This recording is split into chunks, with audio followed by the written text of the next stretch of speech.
এই মুহূৰ্তত বিশেষ ব্ৰেকিং নিউজ বাৰেপূজীয়া ফেলাংচি গাঁৱৰ খেলপথাৰত দশম বাৰ্ষিক ৰঙালী বিহুৰ পতাকা উত্তোলন কৰিবলৈ শুভেচ্ছা জ্ঞাপন কৰা হয়। যিহেতু সমগ্ৰ বিশ্বতে কোভিড-19ৰ প্ৰকোপ দিনে দিনে বৃদ্ধি পাইছে।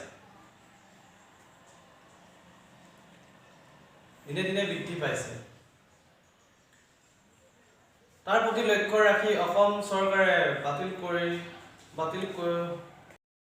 যিহেতু সমগ্ৰ বিশ্বতে কোভিড-19ৰ প্ৰকোপ দিনক দিনে বৃদ্ধি পাইছে, তাৰ প্ৰতি লক্ষ্য ৰাখি অসম চৰকাৰে বাপুতি কলিয়াৰ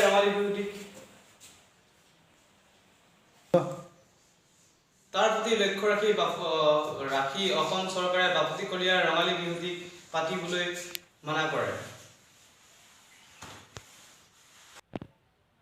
মুখ্যমন্ত্ৰীৰ আহ্বান ৰক্ষা কৰি ৱেষ্ট কাৰ্বি আংলং বাৰেপূজীয়া গাঁৱৰ ৰাইজে পতাকা উত্তোলন কৰি বিহুটি বিদায় দিয়ে। আপুনি চাই আছে ৰিপ্ৰডাকশ্যন। এই মুহূৰ্তত বাৰেপূজীয়া গাঁৱৰ ৰাইজে 1 মিটাৰ দূৰত্ব বজাই কেনেদৰে পতাকা